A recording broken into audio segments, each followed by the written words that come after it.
આપણે અર્થશાસ્ત્રનો ચોથો ચેપ્ટર વિશે જોશું। ત્રીજા ચેપ્ટરમાં આપણે જોયું કે ભારતમાં નાણાંનું ચલણ કઈ રીતે અસ્તિત્વમાં આવ્યું। રાજાશાહી પ્રજાથી આપણે પથ્થરની સિક્કાની એ બધી અલગ અલગ રીતે નાણાંનો આપણે ઉપયોગ કરતા હતા। પછી ધીમે ધીમે એમાં આપણને દેખાયું કે અલગ અલગ પ્રકારની આપણને મુસીબતો આવે છે, મુશ્કેલીઓ નડે છે, તેથી સરકારે સર્વ સ્વીકૃત નાણું અસ્તિત્વમાં લાવ્યું, એટલે કે ચલણને અસ્તિત્વમાં લાવ્યું। હવે એ નાણાંનો ઉપયોગ એટલે કે બેંકમાં એનો ઉપયોગ કઈ રીતે થાય છે। છેલ્લું ચલણ આપણે બેંક વિશે એટલે કે આપણું બેન્કિંગ નાણું આપણે જોયા હતા ત્રીજા ચેપ્ટરમાં। તો એ બેન્કિંગ નાણું એટલે કે બેંક શબ્દ કઈ રીતે અસ્તિત્વમાં આવ્યો, પછી બેંકના કયા કયા પ્રકારો છે અને બેંક કયા પ્રકારની નાણાકીય નીતિઓનો ઉપયોગ કરે છે। નાણાકીય નીતિ એટલે કે અલગ અલગ પ્રકારના વ્યાજના દર અલગ અલગ વસ્તુઓ માટે ઉપયોગ કરે છે। તો એના વિશે આપણે ચોથા ચેપ્ટરમાં જોશું। આ ચેપ્ટર તમારા માટે મોસ્ટ ઇમ્પોર્ટન્ટ, એમાં નાનામાં નાની લાઈન એટલે કે એક લાઈન તમારે તૈયાર કરવાની, કારણ કે MCQ એક વાક્યના જવાબમાં પૂછાય છે। એટલે બોર્ડ પર મેં જેટલું લખ્યું છે એ બધું તો કમ્પલસરી તમારે યાદ રાખવાનું છે। એમાં પહેલું છે બેંકનો ઉદ્ભવ અને અર્થ। ઉદ્ભવ અને અર્થ વિશે મેં બોર્ડ પર જેટલું લખ્યું છે એ બધું જ યાદ રાખવાનું। આમાંથી તમને MCQ એક વાક્યના જવાબ એ ઘણા બધા આમાંથી મળી રહે છે, બરાબર। તો પહેલાં જોઈએ ઉદ્ભવ, પછી જોઈએ બેંકનો અર્થ એટલે કે સરકારે માન્ય વ્યાખ્યા કઈ આપી છે બેંકની એ જોઈએ। તો બેંકનો ઉદ્ભવ કયો હતો, કઈ રીતે થયો? તો બેંક આપણે શબ્દ આપણા રોજિંદા જીવનમાં વાપરતા હોઈએ છીએ। આપણા ઘરમાં મમ્મી કે પપ્પા કે કોઈ પણ હોય એ લોકો બેંકનો ઉપયોગ કરતા હોય। આપણા ઘરમાં અમુક વસ્તુઓ તો બેંકમાંથી ધિરાણ પર લઈને આપણે લાવેલી હશે, જેમ કે ટીવી, ફ્રીજ વગેરે લાવવું હોય તો ઘણી વખત આપણી પાસે સગવડ ન હોય તો બેંકમાંથી આપણે લોન લઈને એટલે કે ધિરાણ પર પૈસા લઈને આપણે એ વસ્તુઓ લાવીએ છીએ। તો બેંક શબ્દનો આપણા રોજિંદા જીવનમાં વપરાશમાં આવતો જ હોય છે, પણ એ બેંક શબ્દ ક્યાંથી અસ્તિત્વમાં આવ્યો, કઈ રીતે આ શબ્દ આપણા જીવનમાં આવ્યો એના વિશે જોઈએ। તો અંગ્રેજીમાં બેંકનો અર્થ શું થાય? જથ્થો કે સમૂહ। અને સંસ્કૃત ભાષામાં બેંકને મળતો શબ્દ છે ભાંડવ। આ શબ્દ યાદ રાખવાનો। સંસ્કૃત ભાષામાં બેંકને શું કહેવામાં આવે છે એક MCQ માટે? તો ભાંડ। એનો અર્થ શું થાય છે? તો જેનો અર્થ છે જથ્થો કે સમૂહ। એટલે બેંકનો અર્થ જથ્થો કે સમૂહ થાય છે એ ખબર છે આપણને। અને સંસ્કૃત ભાષામાં બેંકને મળતો શબ્દ છે ભાંડ, એનો અર્થ પણ જથ્થો કે સમૂહ થાય છે। આ શબ્દ પરથી એટલે કે આ ભાંડ શબ્દ પરથી ભંડોળ શબ્દ આપણે ઉતરી આવ્યો છે। અંગ્રેજીમાં બેંક આપણે એનો સ્પેલિંગ થાય BANK, બરાબર। તો એ બેંક શબ્દ ફ્રાન્સના બેંકા એટલે કે CA અને ઇટાલીનો શબ્દ બેંક્યુ એટલે કે BANQUE, આ બંને શબ્દ યાદ રાખવાનો। ફ્રાન્સમાં એનો સ્પેલિંગ શું થાય, ઇટાલીમાં એનો સ્પેલિંગ શું થાય, આ બંને ઉપરથી આપણે બેંક શબ્દ અસ્તિત્વમાં આવ્યો, એટલે કે અંગ્રેજીમાં BANK બેંક શબ્દ અસ્તિત્વમાં આવ્યો। અહીંયા સુધી આપણે જોયું કે બેંકનો અર્થ કઈ રીતે આવ્યું। પહેલાં તો એનો અંગ્રેજીમાં જે બેંક શબ્દનો અર્થ શું થાય? જથ્થો કે સમૂહ। આ અંગ્રેજીમાં બેંક એ સંસ્કૃતમાં શું કહેવાય છે? ભાંડ, જેનો અર્થ થાય છે જથ્થો કે સમૂહ। તો એ ભાંડ ઉપરથી આપણે ભંડોળ શબ્દ અસ્તિત્વમાં લાવ્યા। હવે અંગ્રેજીનો BANK શબ્દ ફ્રાન્સના બેંકા અને ઇટાલીના બેંક્યુ પરથી ઉતરી આવ્યો। થઈ ગયું આટલું? આમાંથી 3 થી 4 MCQ તમને મળી ગયા। હવે આ બેંક શબ્દ કઈ રીતે લાવ્યા? આના અર્થ આપણે ફ્રાન્સમાં, ઇટાલીમાં બધા આવ્યા, પણ આપણે પ્રચલિત બેંક શબ્દ દરેક જગ્યાએ બેંક શબ્દ કઈ રીતે અસ્તિત્વમાં આવ્યો એના વિશે જોઈએ। તો આ અહીંયાથી આખું તમારે આ યાદ રાખવાનું છે, એક વાક્યના જવાબમાં પૂછાય છે। તો યુરોપમાં પ્રાચીન સમયમાં શરાફો એટલે જે લોકો નાણાંની લેવડ દેવડ કરતા હોય, જેમ કે આપણે અત્યારના જોઈએ છીએ કે અમુક વ્યક્તિઓ આપણને વ્યાજે પૈસા આપતા હોય અને પછી એ આપણા જ પૈસા બીજાને વ્યાજે આપતા હોય, એ લોકો શરાફો કહેવાય। તો એ શરાફો ઢળતી પાટલી પર બેસીને, ઢળતી એટલે તમે સ્કૂલમાં બેસો છો ભણવા માટે તો તમારી જ્યાં તમે નોટબુક રાખો એ થોડી ઢળતી હોય છે, બરાબર। તો એ સમયે યુરોપમાં શરાફો ઢળતી પાટલી પર બેસીને નાણાંની લેવડ દેવડ કરતા, એટલે કે એકબીજાને આપે લે એવી રીતે, અને જુદા જુદા પ્રદેશોમાં ફેરબદલી કરતા, એટલે કે યુરોપમાંથી બીજા અલગ અલગ દેશોમાં પણ ફેરબદલી કરતા। તો એ ઢળતી પાટલીને આપણે અંગ્રેજીમાં શું કહીએ? બેન્ચ, બરાબર। એ બેન્ચ શબ્દથી બેંક શબ્દ અસ્તિત્વમાં આવ્યો। અંડરસ્ટુડ? તો આટલું તમારું થયું એક વાક્યના જવાબમાં। બેંક શબ્દ કઈ રીતે અસ્તિત્વમાં આવ્યો તો આ એક વાક્યના જવાબમાં તમારે લખવાનું। યુરોપમાં ઢળતી પાટલી પર બેસીને શરાફો નાણાંની લેવડ દેવડ કરતા અને જુદા જુદા પ્રદેશોમાં નાણાંની ફેરબદલી કરતા। એ ઢળતી પાટલીને અંગ્રેજીમાં બેન્ચ શબ્દ કહેવાય છે। એ બેન્ચ ઉપરથી બેંક શબ્દ અસ્તિત્વમાં આવ્યો। થઈ ગયું આટલું? આ તમારું અહીંયાથી 5 માર્ક્સનું તમને મળી ગયું। આ બેંકને નાણાંના ભંડોળ સાથે સંબંધ છે. બેંકમાં જઈને આપણે કોઈ બી કાર્યવાહી કરવી હોય કે મારે બેંકમાં જઈને ફર્નિચર બનાવવું છે તો બનાવી દેશે? નહીં દે ને. બેંકનું કામ શું છે? નાણાંની લેવડ દેવડ કરવી, નાણાંની ફેરબદલી કરવી. એટલે બેંકને કોના સાથે સંબંધ છે? નાણાંના ભંડોળ સાથે, પૈસા સાથે એનો સંબંધ છે, બીજી કોઈ બાબતો સાથે એનો સંબંધ નથી. મોસ્ટ ઇમ્પોર્ટન્ટ એક વખતના જવાબ માટે, વિશ્વની સૌપ્રથમ બેંક સ્પેનમાં, ક્યાં આગળ? સ્પેનમાં 1401માં, જેનું નામ હતું બેંક ઓફ બાર્સિલોના, સ્થપાયેલી ગણાય છે. નામ યાદ રાખવાનું. 1401માં સ્પેનમાં વિશ્વની સૌપ્રથમ બેંક, જેનું નામ હતું બેંક ઓફ બાર્સિલોના. આ લખવામાં ભૂલ ના કરતા, ઘણા બધા બાર્સિલોના લખતા નથી આવડતું. બરાબર. હવે જોઈએ આ થયું એનો ઉદ્ભવ, એટલે કે બેંક શબ્દ કઈ રીતે અસ્તિત્વમાં આવ્યો અને બેંકને આપણે કઈ રીતે લાવ્યા છે. હવે એનો અર્થ જોઈએ, એટલે કે ખરેખર સરકારની ભાષામાં બેંકનો અર્થ, એની વ્યાખ્યા શું થાય છે. એનો અર્થ તમને આવડશે તો આખો ચેપ્ટર તમને આવડી જશે, કારણ કે એના અર્થમાં જ આખા ચેપ્ટરનો ભાર રહેલો છે. તો પહેલો અર્થ જોઈએ, માંગવામાં આવે એટલે નાણાં પરત કરવાની શરતે. આનો અર્થ શું થયો?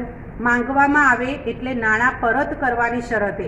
જેમ કે આપણે બેંકમાં આપણા પૈસા બચત તરીકે મૂકીએ છીએ, બરાબર. હવે આપણે બચત તરીકે બેંકમાં પૈસા મૂક્યા હોય તો બેંક હવે એની પાસે સાચવીને રાખે છે. આપણે જ્યારે માંગવા જઈએ આપણી બચત, એટલે કે આપણે આપણી બચતમાંથી અમુક પૈસા આપણને જોઈએ છે, તો એ પૈસા આપણને પરત એ કરે છે. ભલે આપણે 10,000 મૂક્યા હોય ને આપણે 5,000 પછી લેવા જઈએ તો બેંક આપણને 5,000 આપે છે, 10,000 લેવા જઈએ તો 10,000 આપે છે. એટલે આટલાનો અર્થ શું થયો? માંગવામાં આવે ત્યારે પરત કરવાની શરતે. આ પહેલા સેન્ટેન્સનો અર્થ. ધિરાણ કરવાના હેતુથી, ધિરાણ કરવાના હેતુથી એટલે આપણે 10,000 મૂક્યા છે તો આપણને 10,000 એ પાછા પણ આપે છે, પણ આપણે 5,000 જ પાછા લીધા તો બાકીના જે આપણા 10,000માંથી 5,000 વધ્યા, એ 5,000ને શું કરશે? ધિરાણ કરશે. ધિરાણ એટલે બીજી વ્યક્તિઓને ધિરાણ પર પૈસા આપશે. આનાથી શું થશે? આપણા 10,000ને 1 લાખ બનાવવાની કોશિશ કરશે. તો ધિરાણ કરવાના હેતુથી બચતો એકત્રિત કરતી, એટલે આપણા પૈસાને બચત સ્વરૂપે એ એકત્રિત કરે છે બેંકમાં. બચતો એકત્રિત કરતી સંસ્થાને બેંક કહે છે. ખબર પડી? ફરીથી, માંગવામાં આવે એટલે નાણાં પરત કરવાની શરતે ધિરાણ કરવાના હેતુથી બચતો એકત્રિત કરતી સંસ્થા એટલે બેંક. આ થઈ બેંકની પહેલી વ્યાખ્યા. હવે બીજી વ્યાખ્યા ખાસ યાદ રાખવાની, જો કે બંને જ યાદ રાખવાની છે, પણ બીજી વ્યાખ્યા ખાસ યાદ રાખશો એટલે તમને એના વર્ગીકરણમાં, એના કાર્યોમાં એ બધી જ માહિતી તમને ખબર પડશે. નફાના હેતુથી કાર્ય કરતી બેંક હંમેશા નફો કરતી કંપની કહેવાય છે. કેમ? કારણ કે આપણી પાસેથી 10,000 લે છે, એ 10,000ના 1 લાખ બનાવે છે. કઈ રીતે? ધિરાણ કરે અલગ અલગ જગ્યાએ, એટલે કે લોકોને વ્યાજે પૈસા આપે, અલગ અલગ જગ્યાએ રોકાણ કરે વગેરે. એટલા માટે કહેવાય છે નફાના હેતુથી કાર્ય કરતી એવી ધંધાકીય સંસ્થા જે પ્રજાની બચતોને થાપણ તરીકે સ્વીકારે. એટલે કે આપણી પાસેથી જે બચત તરીકે પૈસા લે છે, આપણે બેંકમાં જે પૈસા મૂકીએ બચત તરીકે, એ બેંક માટે થાપણ કહેવાય. ખબર પડી? જ્યારે આપણી બચતોને બેંક સ્વીકારે ત્યારે એ બચતને થાપણ કહેવાય. જેમ કે મેં 10,000 બચત તરીકે બેંકમાં મૂક્યા તો 10,000 એ બેંક માટે થાપણ કહેવાય. તો બચતોને થાપણ તરીકે સ્વીકારે, તેના બદલામાં વ્યાજ આપે. એટલે મેં 10,000 મૂક્યા છે, બદલામાં ઉપરથી આપણને બેંક વ્યાજ આપે છે. તે થાપણ સાચવે, મારા 10,000 રૂપિયા સાચવે છે. વળી તે થાપણમાંથી જે લોકોને જરૂર હોય તેને ધિરાણ આપે. એટલે મારા 10,000 જે થાપણ તરીકે સ્વીકાર્યા, એમાંથી બીજા કોઈ વ્યક્તિને જરૂર હોય તો એ ધિરાણ પર પૈસા આપે છે, એટલે કે વ્યાજે પૈસા આપે છે. હવે વ્યાજે પૈસા આપ્યા હોય તો ધિરાણ સામે વ્યાજ વસૂલ કરે, એટલે એ વ્યાજે પૈસા આપ્યા હોય એમાંથી વ્યાજ એ વસૂલ કરે છે. હવે ફરીથી સમજાવું, મારા અર્થમાં સમજાવું. જેમ કે મારી પાસેથી 10,000 રૂપિયા એ થાપણ તરીકે સ્વીકારે છે. એ 10,000માંથી કોઈ વ્યક્તિને 5,000 રૂપિયા લોન આપે છે અને એ લોનની સામે એની સામેથી વ્યાજ વસૂલ કરે. કઈ રીતે વ્યાજ વસૂલ કરે? મેં 10,000 રૂપિયા મૂક્યા તો મને 3% વ્યાજ આપશે, બેંક વ્યાજ આપે, કારણ કે મેં બચત મૂકી છે.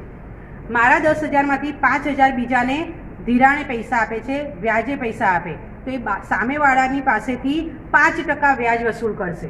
ખબર પડી? મને 3% વ્યાજ આપે છે અને સામેવાળા પાસેથી 5% વ્યાજ વસૂલ કરે છે. એટલે એનો અર્થ શું થયો?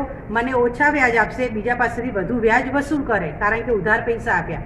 તો આમ એ પોતાની નફો કરવાના હેતુથી કાર્ય કરે છે. તથા અતિરિક્ત નાણાંનું દેશના વિકાસ માટે અને વિવિધ ક્ષેત્રોમાં રોકાણ પણ કરે છે. એટલે હજુ જો 5,000 વધ્યા અને 5,000 જ ધિરાણ પર આપ્યા, તો એ જે વધારાના 5,000 છે એને દેશના અલગ અલગ ક્ષેત્રોમાં, એટલે કે ખેતીમાં કે ઉદ્યોગમાં અલગ અલગ ક્ષેત્રોમાં એ રોકાણ તરીકે વાપરે છે. એટલે આ બધું કાર્ય કરનાર કોણ છે? બેંક, એટલે કે ધંધાદારી સંસ્થા. આ થયો બેંકનો અર્થ.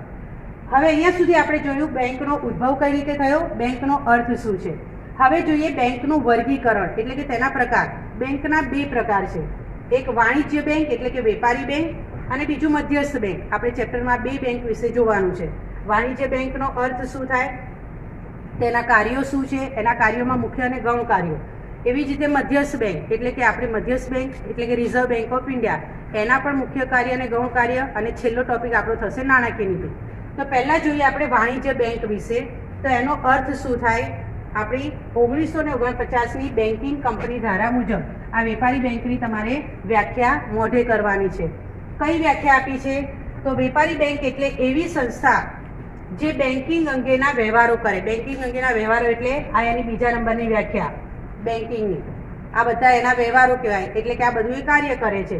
તો એવી સંસ્થા જે બેન્કિંગ અંગેના વ્યવહારો કરે, એટલે કે દેશમાં રોકાણ વધારવા માટે, એટલે કે અલગ અલગ જગ્યાએ રોકાણ કરીને એ દેશને મદદ પણ કરે છે. એક પ્રકારની રોકાણ વધારવા માટે પ્રજાની થાપણો સ્વીકારે, આપણી પાસેથી બચત સ્વીકારે, જે ગ્રાહકને જરૂર પડે ત્યારે પાછી મળે. એટલે કે આપણને જે આપણી બચતો સ્વીકારી છે એને આપણને જરૂર પડે ત્યારે પાછી પણ મળે, અને જેમાંથી ચેક, ડ્રાફ્ટ, પે ઓર્ડર વગેરે દ્વારા ઉપાડ થઈ શકે. એટલે કે આ આપણે કેશ તરીકે પૈસા ના લેવા હોય તો ચેક, ડ્રાફ્ટ, પે ઓર્ડર દ્વારા પણ આપણે એમાંથી ઉપાડ કરી શકીએ. તો આ કાર્ય જે કરે એને વેપારી બેંક કહે છે. આ વેપારી બેંકની વ્યાખ્યા. હવે વેપારી બેંકના અમુક લક્ષણો એટલે કે એના વિશે થોડી નોંધ જોઈ લઈએ. તો વેપારી બેંક એ ધંધાદારી એકમ છે, કારણ કે નાણાંની લેવડ દેવડ કરે, નફાનું કાર્ય કરે વગેરે. નફા માટે કાર્ય કરે છે. વેપારી બેંક થાપણનું કોઈ પણ ક્ષેત્રમાં રોકાણ કરે, એટલે કે ખેતી કે ઉદ્યોગમાં વગેરે અલગ અલગ ક્ષેત્રમાં રોકાણ કરે, જે આપણે બચત મૂકી છે એમાંથી. સરકારની જામીનગીરીઓ ખરીદે. સરકારની જામીનગીરીઓ, જામીનગીરી એટલે શેર, ડિબેન્ચર, બોન્ડ એ બધું કહેવાય. તો સરકારની જામીનગીરીઓ પણ બેંક ખરીદે છે. કોના માટે ખરીદે? આપણા માટે. આપણે કોઈ સરકારી કંપનીની શેર જોઈતા હોય તો આપણે આપણી બેંક પાસે જ જશું, એટલે આપણી બેંક એ ખરીદીને આપણને વેચી શકે છે. રોકાણ કરે ત્યારે બેંકને નફો કે આવક મળે છે. અલગ અલગ ક્ષેત્રોમાં રોકાણ કરે એટલે બેંકને નફો મળે, આવક મળે. બરાબર. ખેતીમાં કે ઉદ્યોગોમાં રોકાણ કરે એટલે કે કોઈ પણ ઉદ્યોગોના કંપનીના શેર ખરીદ્યા હોય તો એ શેર ઉપર જ્યારે ભાવ વધે તો બેંકને પણ નફો મળે છે. ધિરાણના બદલામાં વ્યાજ વસૂલ કરીને કમાણી કરે. આપણે 10,000માંથી કોઈ બીજી વ્યક્તિને જ્યારે 5,000 જોઈતા હોય તો એ 5,000 વ્યાજે આપીને બદલામાં વ્યાજ વસૂલ કરે છે. થાપણો સ્વીકારવા માટે જે વ્યાજનો દર બેંક આપે તેના કરતાં ધિરાણ પર ઊંચો વ્યાજનો દર વસૂલ કરે. મેં હમણાં જ સમજાવ્યું. મેં 10,000 રૂપિયા બેંકમાં થાપણ તરીકે મૂક્યા તો મને 3% વ્યાજ આપે છે બેંક. આપણે પૈસા મૂકીએ છીએ એટલે આપણને બેંક વ્યાજ આપે છે, પણ બેંક પાસેથી જો હું વ્યાજે પૈસા લઉં તો મારી પાસેથી 5% વ્યાજ વસૂલ કરે. એટલે થાપણ સ્વીકારીને જે વ્યાજ આપે તેના કરતાં ધિરાણ પર એ ઊંચો વ્યાજનો દર વસૂલ કરે છે, અને આમ એ નફો કમાય છે. બરાબર. તો આ થયું વેપારી બેંકની થોડી ટૂંકી નોંધ, જે એના અર્થ ઉપરથી જ આપણને ખબર પડે છે. હવે આપણે વેપારી બેંકના કાર્યો જોઈશું, એમાં મુખ્ય કાર્ય અને ગૌણ કાર્યો વિશે.